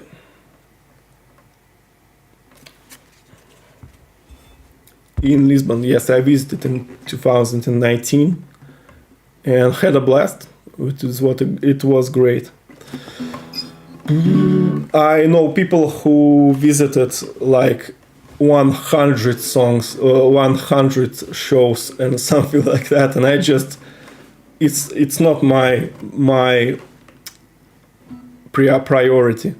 I know even there is a guy who went on tour after Mark, so Mark goes to Lisbon, guy goes to Lisbon, Mark goes to Germany, guy goes to Germany, and after Mark, the whole thing. And I also went to Porto in Portugal, and it's my favorite city in the world. I love it. It's probably the most beautiful city I ever visited. And there's a place, actually, this old theater where Mark played in the 19th, and I booked a flat with the view on this old amphitheater. How it's called, but anyway, it's really beautiful. It's a really beautiful city.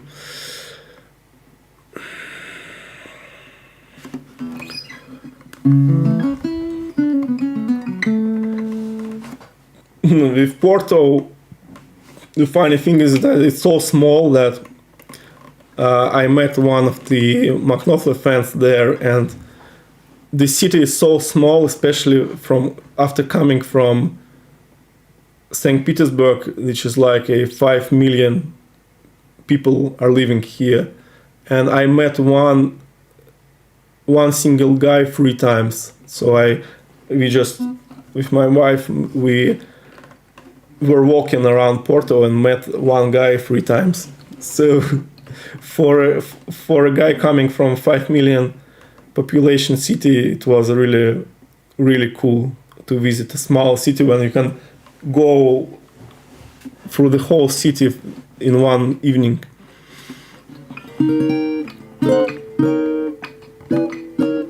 To think of it, the Finland has a population like the city I'm recording right now. So my neighborhood is like a small country on its own. So it's really put things in perspective. 5 million people in one city and 5 million people in Finland alone. So it's different.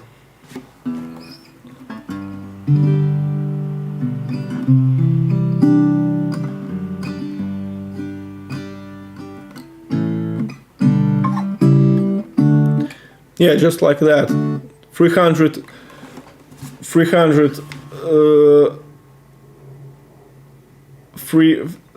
300k people. It's like my neighborhood, really. Telegraph Road solo. I think I can cover this in my solo section where I cover solos.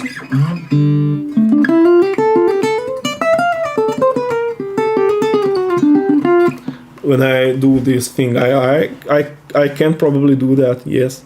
Though with Telegraph Road, I've seen a lot of great attempts on this solo. So another thing that I sometimes see people play Mark Knopfler's stuff so beautifully and so professionally that I just give up, and I think they make a much better job than I'll ever be able to do. So sometimes I just give up. Hello from Finland. Hello from Russia. I visited Finland a lot before this February. And I worked in Finland more than that.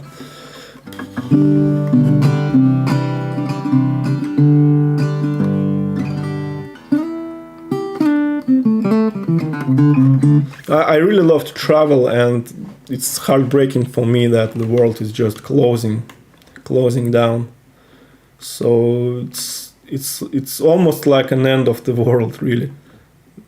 Because I never visited United States because it's just impossible.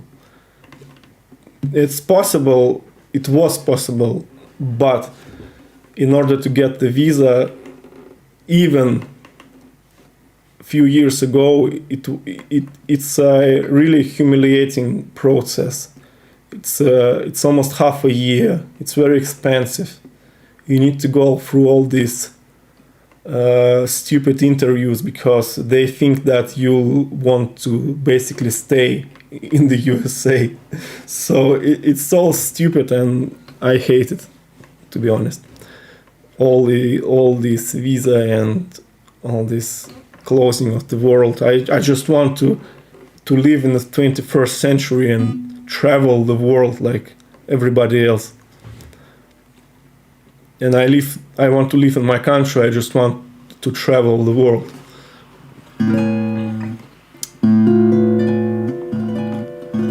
Hi from the Netherlands.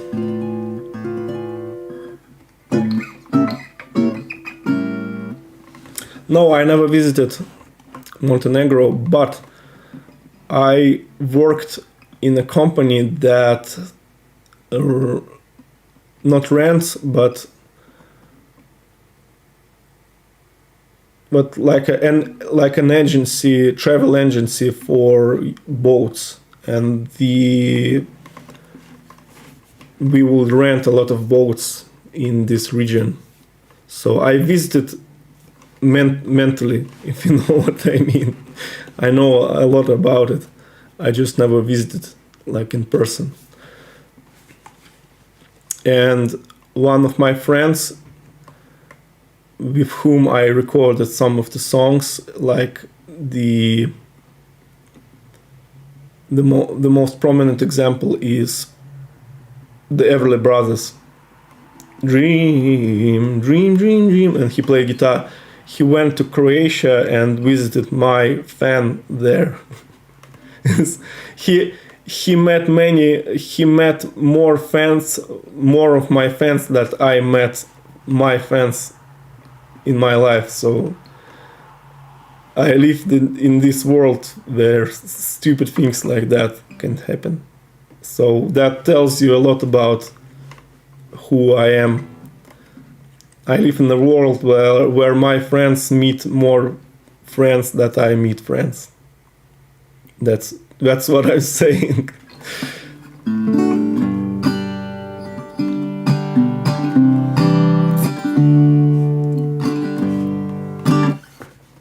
I'd actually love to travel more, but it's just too expensive, and my income is a little low, but so I can't afford a lot of traveling. But a few years later, I was able to travel more, but now it's almost impossible. So that's again one of the reasons why I want to try to do more teaching, because that would enable me. No, it would actually enable me to meet more people in person. So it would be easier for me to probably meet them later on in person, not in the video, but in person, because I like the to meet people personally more than just a video thing.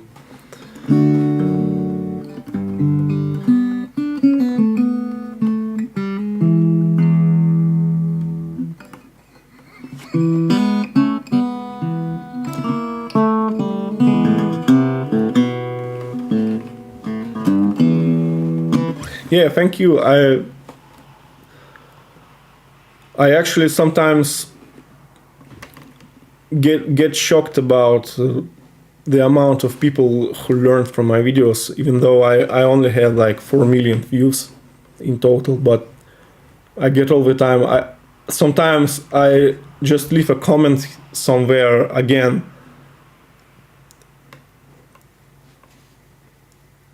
On a video of a magic trick, on a video of something different, and somebody says, I watched your videos and something like that. Thanks for your videos, and I just get really shocked about this.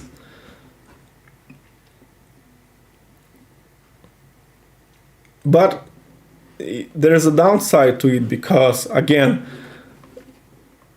my field of work is so narrow that Rick Beato started doing YouTube at the same time I started doing YouTube, and he's got 3 million subscribers and I got 20,000 subscribers, and it's just what it is. I just went this really narrow route, and I think I just can't do it like him. So it's just two different ways to approach things, because again, I'm not a professional, and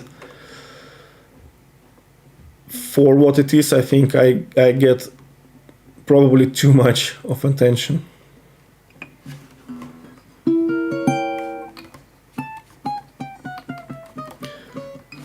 Speedway at Nazareth was a hard thing to do, because again, it's a big song,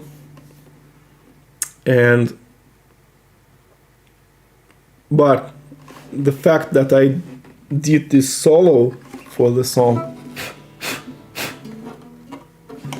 enabled me to do the proper lesson on this song as well, because if I would only do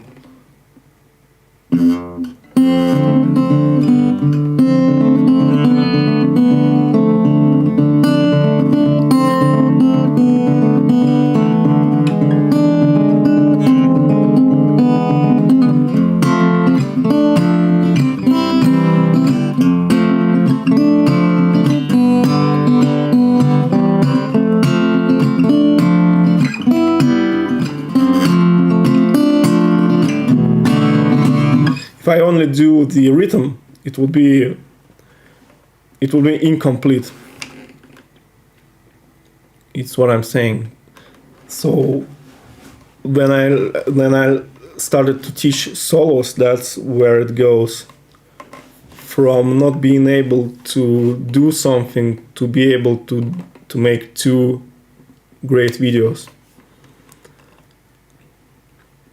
Speaking about changing things, I think it's clear that if I'll change things a bit and start to teach more, I think I'll learn more and I'll be able to make more videos. And again, it's a two-way street, and it always works like that. Picking part in postcards from Paraguay.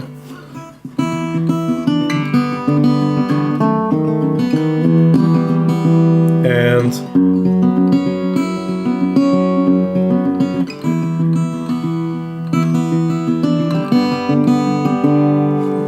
what's the difference?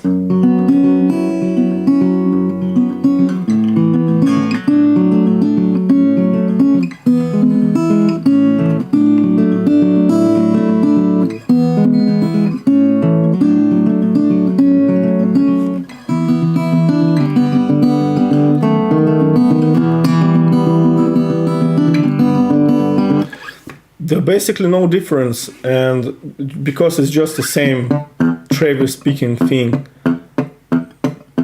it's just two different songs, because the thing with postcards from Paraguay is that it's a lot of open.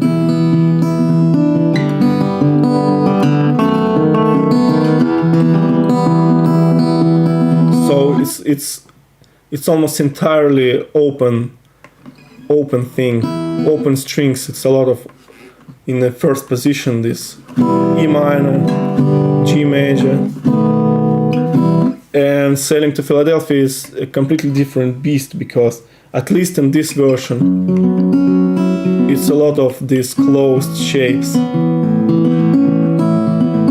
and so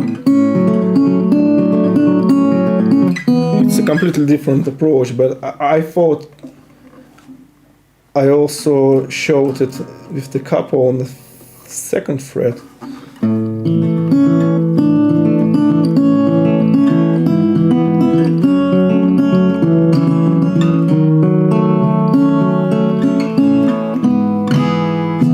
I think with the second fret it's a lot closer to Sailing to Philadelphia. But again, it's a Travis speaking, it's a pretty standard technique. And I actually learned it from postcards from Paraguay, and I talked about it in my video, which is ancient by this point. It's like in the fourth or the third video I done. It was the first video that I just recorded with an iPhone, and I just thought that why bother, and if I can record it with an iPhone, why bother to use two expensive cameras and so on. So it was another revelation to me that I just can go a simpler way. So again, it's always learning this process and trying new things.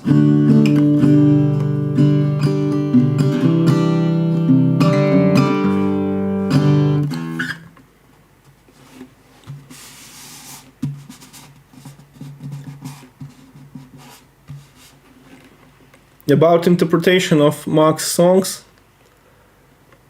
I think again it's a lot of because of a lot of similarities with me, because I remember that I never even knew Mark Knopfler music, and the first time I took an electric guitar, I immediately started playing without a pick. So it was like and I never even knew about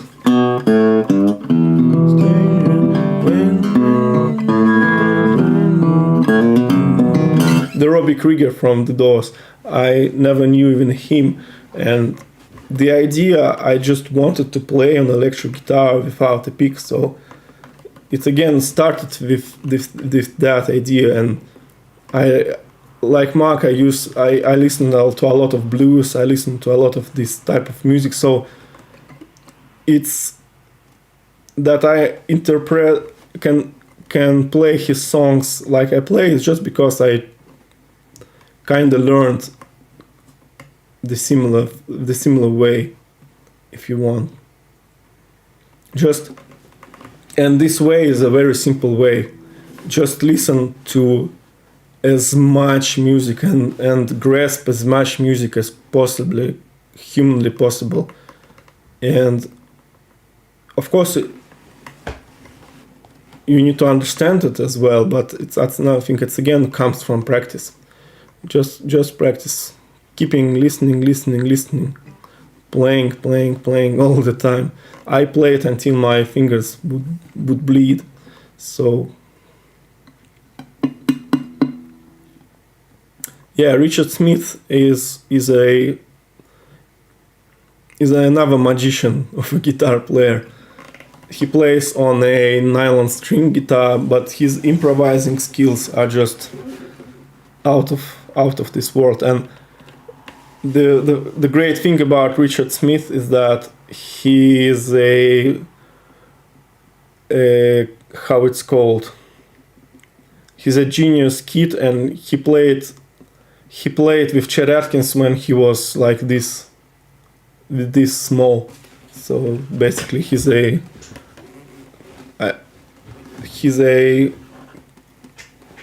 child star. I don't know how it's called. Child star.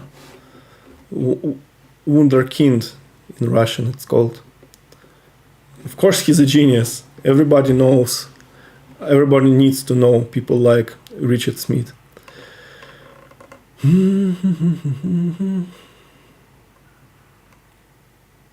And another thing about Richard is that he is not afraid of tackling really hardcore things. He played Stars and Stripes Forever, which is like the ultimate Chet Atkins hardcore finger picking stuff. He played The Entertainer, and he played the Scott Joplin tune Entertainer, and he played the whole thing, like the whole arrangement perfectly. It's on YouTube. You can watch it, The Entertainer by Richard Smith, and it's amazing. And on this video, Tommy Emmanuel sits like a kid watching a Richard playing, and he's just can't stop laughing and tapping foot and telling that Richard plays the whole piece, because the thing with Entertainer is that it's kind of hard to play on one guitar, speaking of one guitar, and Richard played the whole piece, the whole arrangement, and that's the beauty of it, because it's very hard to play it on this level. And that's why Tommy Emmanuel goes crazy on this video. He just goes all over the place.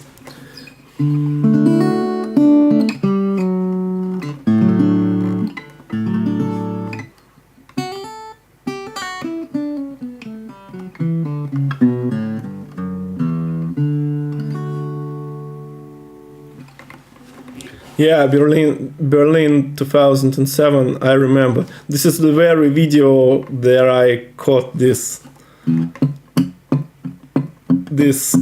Travis picking pattern, and it truly was, for me, it was a deal breaker.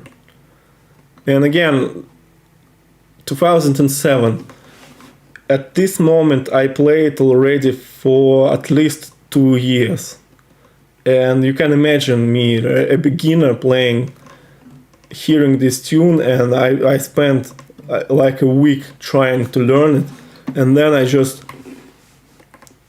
aha moment came to me that this just a separate bass, and believe it or not, I never caught it right away. I thought it played differently, or bass plays. So it was really a breakthrough for me.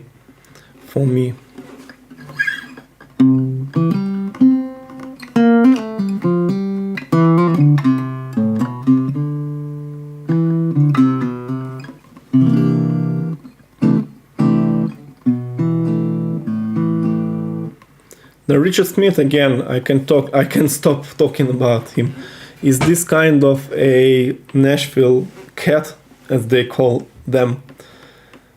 And when I hear a musician like this, I just stop and ache, because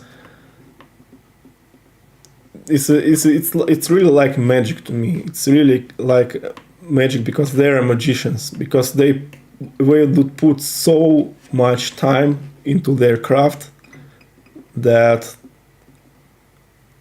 they can seem, it seems like magic, really, especially this extreme improvisation, jazz, bebop style thing, like Joe Robinson, for instance, another child virtuoso.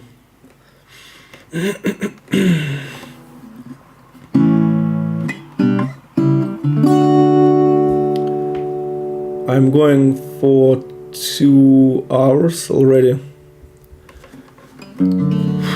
It was hard, really.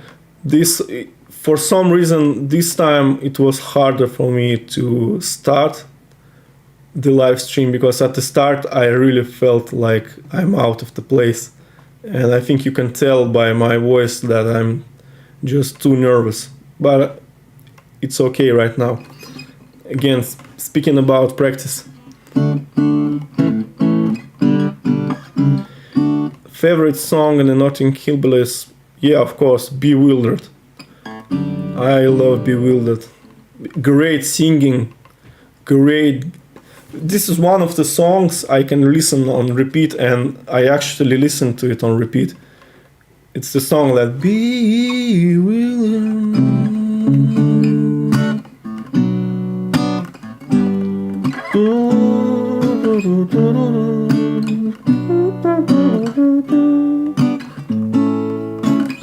But probably because I never learned it, but I think I'm a fan of simple songs. I'm not that type of a guy who like digs giant steps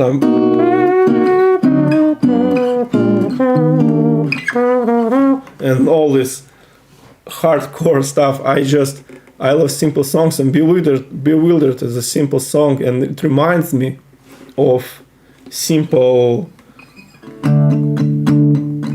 doo-wop.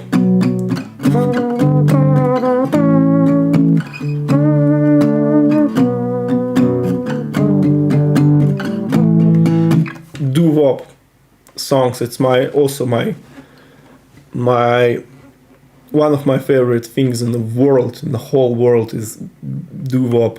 And Paul Simon wrote a song called Renee Magritte and Their Dog After the War, and it's the song number 1 in my Spotify playlist, and it's really one of my favorite songs in the world, and I even made a video about it.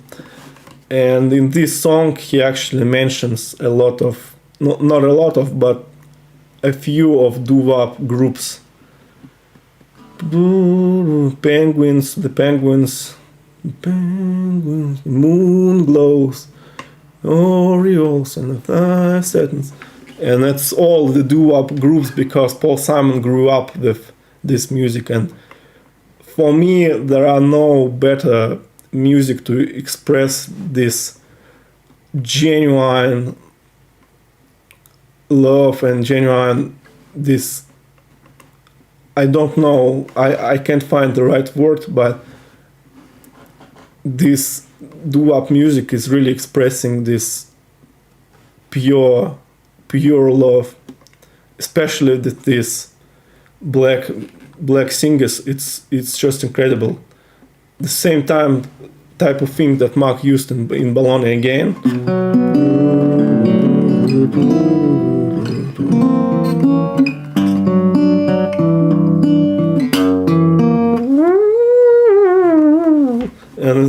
And be willing.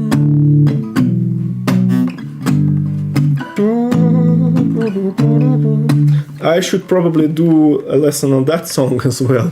And again, it's a never-ending process. This album, actually, all the songs are great because it's a super group and you can go wrong with this quality of the musicians. Also, it's also has a one song written by Mark, which I can also include in my McLaughlin songbook, Your Own Sweet Way. But it's actually too simple. I remember in one of the interviews Mark played it like, nothing I can do, nothing I can say, you know, your own sweet way. It's like one chord for eternity. Your own sweet, sweet, sweet way. With your own sweet, your own sweet way. So it's very simple, but with a very great jazz arrangement, and bass is phenomenal there. And the pedal steel guitar, and I love that.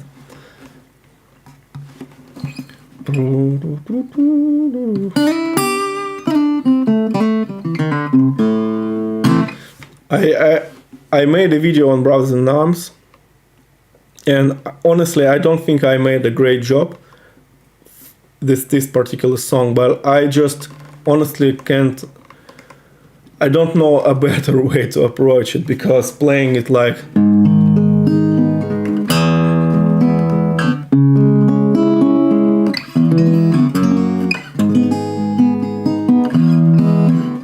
it's just too strange to me, especially when it comes to the sky mountains around me. And here you need to play this, and then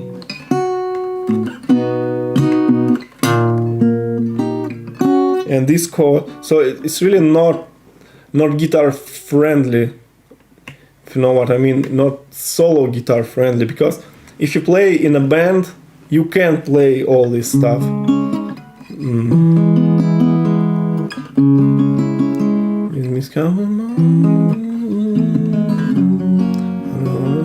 But on one guitar, what I did was I just tuned the guitar one half step down and played it like in E minor. These miscovered mountains are a home out for me.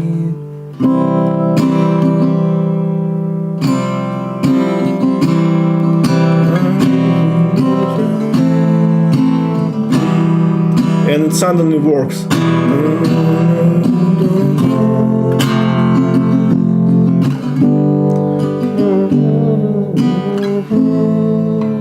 Because in essence, it's a simple folk song, and it needs to be able to sound like this.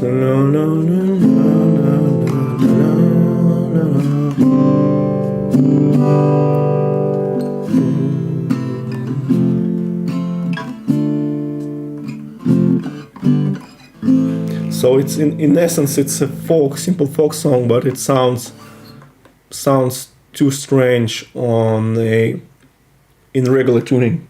That's why I had to retune it.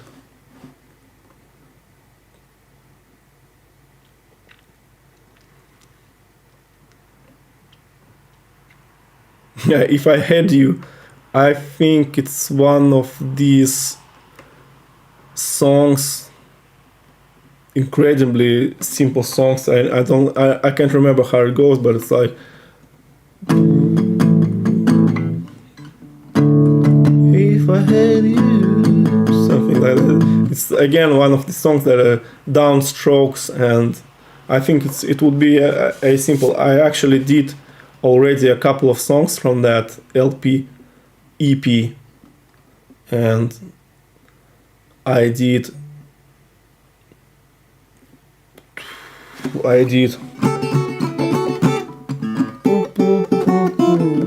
Twisting by the Pool and Two Young Lovers. I did.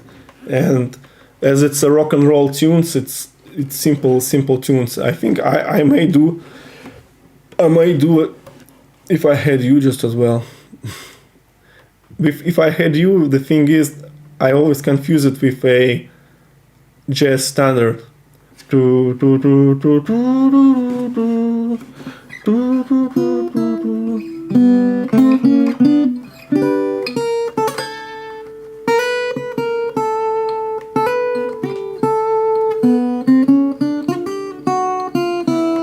If I had you, that's the song I think of when I hear the title. If I had you. Wild West, and I need to do Wild West End, and I already said that in my previous live stream. And again, it's one of these songs I just need to do, and I'll do it probably. Hopefully, I will do it.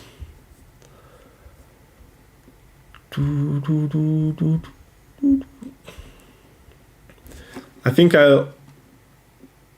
I'll start to wrap things up because it's already 11 p.m. here, and I'm afraid to make trouble from my neighbors, so I need to wrap up, especially with guitar playing. But I'll talk again at the end about the opportunity to commission me for custom videos, transcriptions, one-on-one lessons, everything what you need to know. This is probably the only time when it will be possible. Just hit me up. I'll